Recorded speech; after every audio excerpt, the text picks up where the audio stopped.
আসসালামু আলাইকুম। আপনারা সবাই কেমন আছেন? আশা করি ভালো আছেন। আমিও ভালো আছি। আজকে আপনাদের সঙ্গে শেয়ার করব ভীষণই মজা পালং শাকের রেসিপি। পালং শাকের পরোটা যাকে বলে, গাজর দিয়ে তৈরি করছি। এটা সকালে কিংবা বিকালে নাস্তা দিতে পারেন। বাচ্চা থেকে বড় সকলেই কিন্তু এই রেসিপিটা পছন্দ করবে। এতটাই সফট হয় কি বলবো, একবার না খেলে বুঝতেই পারবে না। তার জন্য দেখুন পালং শাকটাকে আমি গরম পানিতে দিয়ে 2 মিনিট নাড়াচাড়া করে নিয়েছি। তারপর তুলে সরাসরি ঠান্ডা পানি দিয়ে দিতে হবে।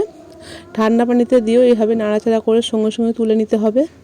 তুলে আমি এবার এটা পেস্ট বানিয়ে নেব। তার জন্য আমি মিক্সার কৌটোরে দিয়ে দিচ্ছি। সঙ্গে সঙ্গে দিতে হবে, রেস্টের ফেটে রাখা পানি ঝরাবার দরকার নেই। আর এক্সট্রা পানিও আর দিতে হবে না। এই যে পানিটা আছে এতেই কিন্তু পেস্টটা হয়ে যাবে। তার জন্য আদা কাঁচা লঙ্কা দিয়ে দিয়েছি, 2টো কাঁচা লঙ্কা, আদা একটু, এইভাবে করে তাতে সামান্য লবণ দিয়ে এটা একটা পেস্ট বানিয়ে নেব। আর এদিকে দেখুন ময়দা নিয়েছি পরিমাণ মতন, যটা পরোটা করব সেরকম। তাতে আমি লবণ দিয়ে দিলাম, চিনি, সাদা তেল, তারপর একটু জিরা গুঁড়ো দিয়ে দিচ্ছি, একটু গোলমরিচের গুঁড়ো আর ধনে গুঁড়ো দিয়ে ভালো করে এবার তারপর আমি দিয়ে দেবো পেস্টটা, পালং শাকের পেস্টটা দিয়ে দিচ্ছি। দেখুন এইভাবে পেস্টটা দিয়ে, আর বাকি যেটুকু আছে সেটা ধুয়ে ভালো করে আমি এটা একটা ডো তৈরি করে নেব, সফট ডো। আপনারা এখানে কম বেশি পানি ব্যবহার করতে পারেন, যেরকম বানাবেন। আমি যতটা দরকার আমার ততটাই লেগেছে, কিন্তু একটা সফট ডো তৈরি করে নেব, ভালো করে মিশিয়ে নিতে হবে। পুরো ভিডিওটা স্কিপ না করে দেখবেন, আশা করি ভালো লাগবে। এইভাবে পালং শাকের পরোটা একবার বাচ্চাদেরকে বানিয়ে দিলে বারবার খাবে। দেখুন আমার একটা ডো তৈরি হয়ে গেছে। আমি এখানে সাদা তেল মাখিয়ে রেস্টে রেখে দিচ্ছি। ততক্ষণ আমি একটু গাজর দিয়ে একটু পুর তৈরি করে নেব। তার জন্য কড়াই আমি সাদা তেল দিয়ে দিলাম। তেলটা ভালোভাবে গরম হয়ে যাওয়ার পরে গোটা জিরে ফোড়নে দিয়ে দিচ্ছি। তারপর আমি এখানে দিয়ে দেব গাজর, পেঁয়াজ আর আলু একইভাবে কুচিয়ে রেখেছি। গাজরটাও যেভাবে সরু সরু করে কুচিয়েছি, আলুটাকেও সেই সরু সরু করে কুচিয়ে নিতে হবে, যাতে তাড়াতাড়ি সেদ্ধ হয়ে যায়। খুব কম সময়ের মধ্যে কিন্তু হয়ে যাবে, 3-4 মিনিটের মধ্যেই কিন্তু এটা পুরটা তৈরি হয়ে যাবে। ভালো করে নাড়াচাড়া করে দিচ্ছি। আঁচটা কিন্তু হাই ফ্লেমে রেখে আমি অনবরত নাড়তে থাকবো, যেহেতু আলুর এক্সট্রা জল থাকে সেটা শুকিয়ে যাবে। তারপর দিয়ে দিচ্ছি কাঁচা লঙ্কা একটা ছোট করে কুচিয়ে রেখেছিলাম, সেটা দিয়ে দিচ্ছি। বেশি ঝাল দেবো না, বাচ্চারা যেহেতু খাবে এটা। ঢাকনা দিয়ে একটু নাড়াচাড়া করার পরে আমি এখানে একটু পানি দিয়ে দিচ্ছি, যাতে তাড়াতাড়ি সেদ্ধ হয়ে যায়। পানিটা দিয়ে মিডিয়াম আঁচে রেখে দেবো 1 থেকে 1.5 মিনিটের মতন। তার মধ্যেই কিন্তু পানিটাও শুকিয়ে যাবে, আর এটাও কিন্তু সেদ্ধ হয়ে যাবে গাজর আর আলু।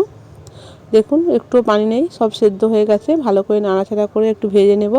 তারপরে দিয়ে দিচ্ছি একটা ডিমটা দিয়ে ভালো করে আলু গাজরের সঙ্গে মিশিয়ে নেব। ডিমটা দিলে কিন্তু খেতে বেশি ভালো লাগে। আপনারা চাইলে হাতের কাছে ডিম না থাকলে স্কিপ করতে পারেন, কিন্তু ডিম দিলে বাচ্চারাও বেশি পছন্দ করবে, আর খেতেও কিন্তু একটা ভালো লাগবে। ভালো করে ডিমের সঙ্গে মেশানোর পরে এখানে দিয়ে দেবো ধনেপাতা কুচি, আর দিয়ে দেবো চাট মশলা।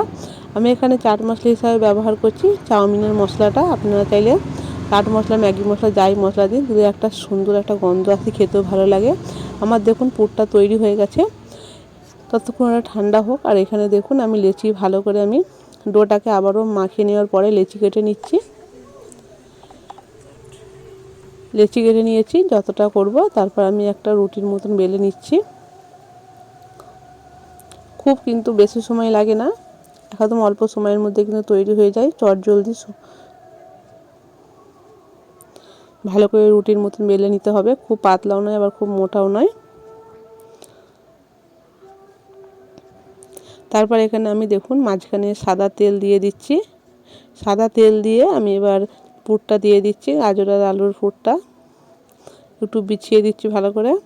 তারপর ধারে ধারে আমি একটু পানি দিয়ে দেবো, যাতে ভালো করে জুড়ে যায়, খুলে না যায়।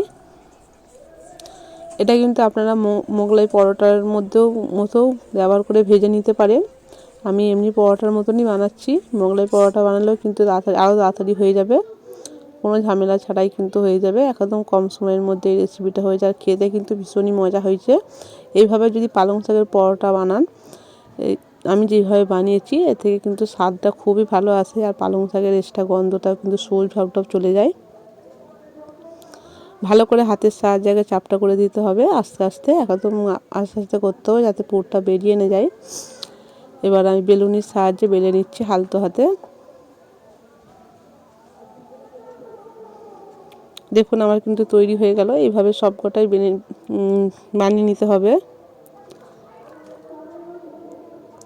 আর আমি সবেতেও পুর দিইনি, এক একটাতে এমনি পরোটা বানিয়েছি। বেশি ভালো লেগেছে পালং শাকের এমনি পরোটায়, পুর ছাড়া এমনি পরোটা বেশি ভালো লাগবে আমার মনে হয়। খেয়ে দেখলাম পুরটা না দিয়ে এইভাবে পালং শাকের পরোটা বানালে কিন্তু বেশি ভালো লাগে। দেখুন সাদা তেল দিয়ে এবার আমি এটা ভেজে নেব। আগে শুকনো কড়াই ভেজে নিতে হবে, এপিট ওপিট হয়ে গেলে তারপরে এইভাবে তেল দিয়ে লাল করে ভেজে নিলেই কিন্তু পালং শাকের পরোটা রেডি হয়ে যাবে। একদিক হয়ে গেছে, আর একদিকে এইভাবে লাল লাল করে তুলে নিচ্ছি। দেখুন তৈরি হয়ে গেল পালং শাকের পরোটা। এতটাই মজা কি বলবো, বাচ্চারা তো আর একটা জায়গায় দুটো করে খেয়েছে, এতটাই মজা হয়েছে কি বলবো। এটা কিন্তু পুর দিয়ে, ওই জন্য এটা এইভাবেই তৈরি হয়েছে। আমি কিছুটা অর্ধেক পুর দিয়ে তৈরি করেছি, অর্ধেক এমনি তৈরি করেছি। দেখলাম কোনটা বেশি ভালো লাগে, আমার কাছে পুর ছাড়াটাই বেশি ভালো লেগেছে।